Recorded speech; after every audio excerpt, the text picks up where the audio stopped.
What's up, guys? Persian Predicts, and today I'm gonna be um, predicting and analyzing from my perspective Iran against Syria, which will take place in 2 days' time on Thursday.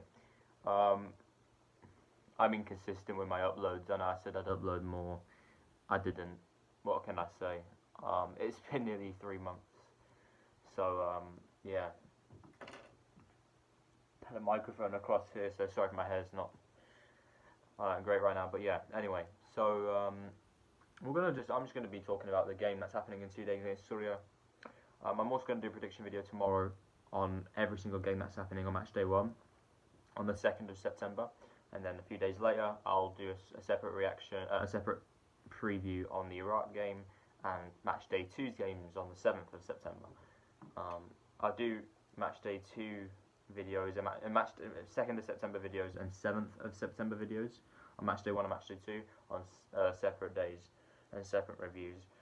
I'm not going to review Iraq today, I'm going to review Syria. So let's get into it. So I'll read the squad out. This is for the Syria game in 2 days and the Iraq game in 7 days. Goalkeepers, we've got Ali Reza Beiranvand. I'll try to sit down a little bit.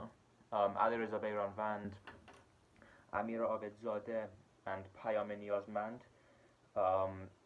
Centre halves, we have Shoja Khalilzadeh, Hossein Kanani Zadegan, Arif Ahasi, and Siavash Yazdani.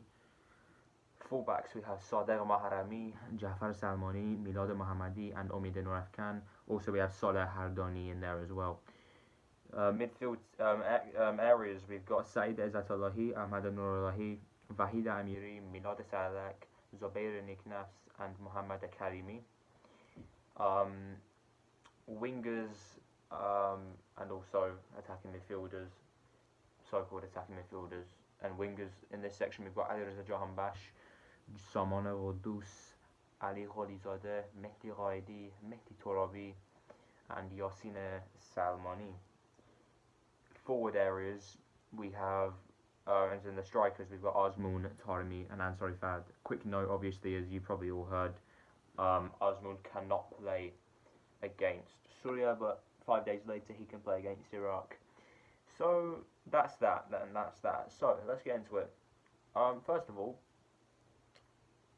how am I feeling going into this game? I'm feeling confident. How do I feel about that list? Listen, people can pinpoint things about too many left backs because obviously players that can play left back in that squad. We have Salmani, Mohammadi, Noorafkan, Amiri, all who can play left back, which probably isn't needed if I'm being completely honest. Yeah, probably isn't needed, is it? But that other than that, you can't really complain too much about that at all. Goalkeepers, there are three best goalkeepers. Centre halves, Poor Ali Ganji is out for quite a few months with an ACL, and Majid Hosseini I think is injured as well.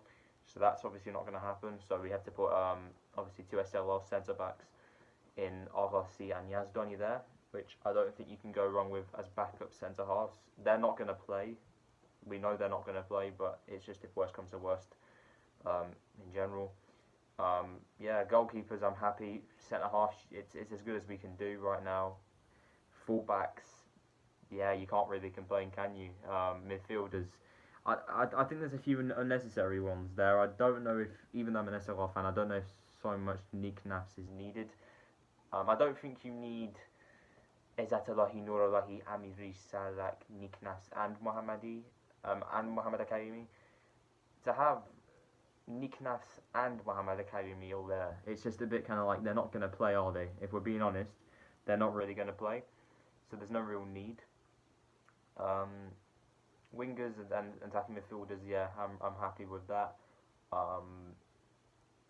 Yeah, very happy with that. I can't lie. And then forward areas, there are three main strikers. The only one thing I'm really why is Sayed Manesh. I would drop ultimately either one of the left backs or one of the midfielders between Niknas and Mohamed Karimi, because we don't need Niknas and Karimi. That's unnecessary. We could probably end up dropping. What we could have done is we could have dropped one of Niknas or Karimi.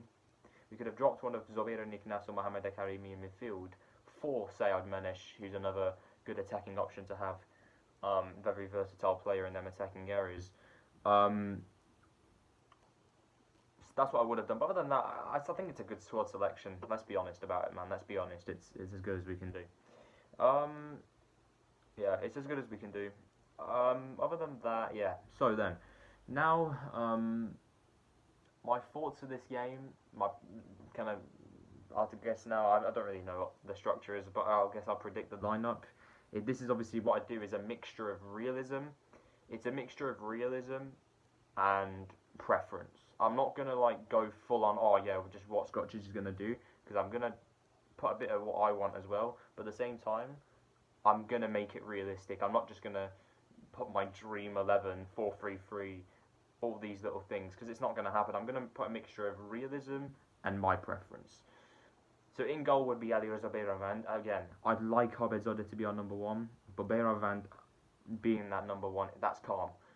Left back, I personally would go with not Mohammadi because he didn't have a club and he wasn't great in June.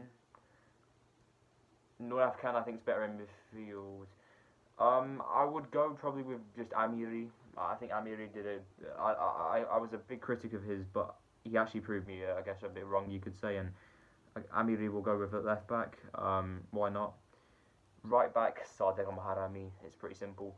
Centre halves again. You're gonna have to go with Shoja Khalidzadeh and Hossein Kanoni Zadegan as well, because we don't have the available options of Majid Hosseini and I'm looking here. I should look at the lens here. Sorry. We don't have our Carlos Queiroz partnership of Pour Ali Ganji and Majid Hosseini flow. So yeah. Hold on. Oh, it's this. Alright, sorry. I'm stupid. So yeah. Goalkeeper Beiran Vand. Stupid. Goalkeeper Ali Reza Beiran Vand. Left back Vahid Amiri. Right back Sadegh Maharami. And two centre halves going to be Shoja Khalidzadeh and Kanoni Zadegan. I would go in this game because Azmoun can't play. I would drop one of the strikers in the formation and I would swap that in for a midfielder. So we'd be transitioning from a 4-4-2 to a 4-3-3. Similar to what we did against Cambodia, where we didn't play Azmoun in that game, so we brought in an extra midfielder and sacrificed one of the strikers to go with Taremi as a lone striker. I'd go just something similar to what we did against Cambodia, to be honest. That lineup was our best lineup. From what I remember, I think the Cambodia lineup was our best one. So I would go with Izzat Allahi as our defensive midfielder, and then you'd probably just go with something along the lines of you'd probably go with a midfield three. In terms of what I want, but also mixing it with probably what is going to happen, you'd probably just go with Izzat Allahi in defensive midfield, Saman Qudus and Ahmad Nourallahi in that middle three.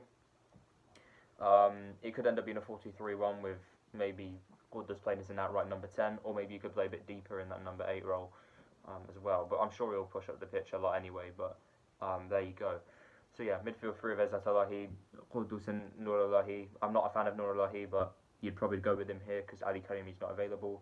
And as much as I love Omid Noor Afghan, there's no chance he's starting any of these games knowing Skocic. So that's just that. Noor Afghan will probably go off the bench or something like that. If there are 3 subs, probably not. If there are 5 subs, then maybe.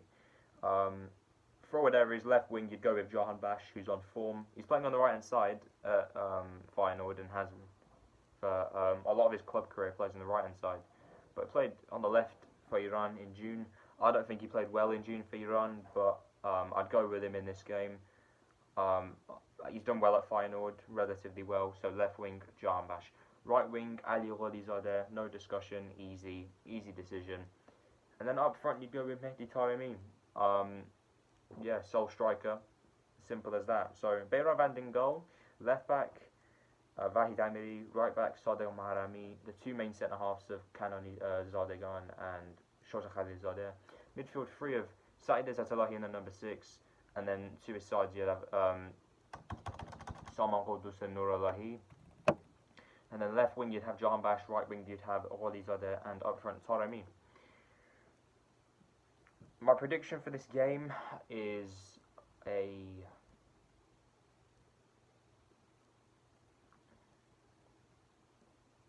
Yeah, 3-0. You'd go safe with the 3-0.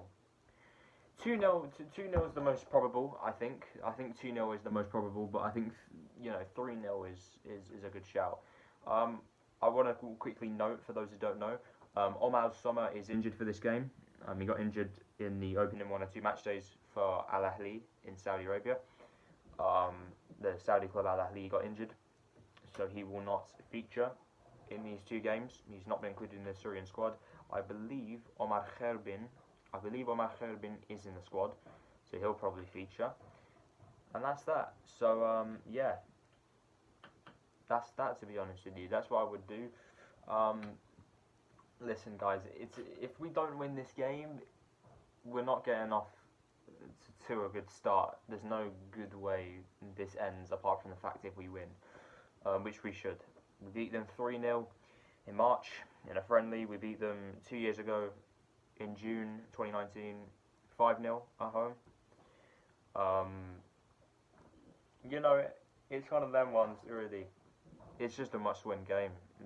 If we don't get off to the 3-point start that we need, we're fucked. Because then we have Iraq, and if we don't get a win against Syria, we're probably not going to win against Iraq. That's the reality of the matter. So, yeah, let's win this game. Yeah, let's win this game. No bad performances. I want a win, but I want a good performance because I didn't rate Iran's performances against Bahrain and Iraq. I didn't really like any of our performances apart from, Cambodia. I'm not even going to call Cambodia performance because it's Cambodia. You can't play bad against them. It's impossible to play bad against them. So I wasn't really impressed by any of our performances in June. So we have to improve.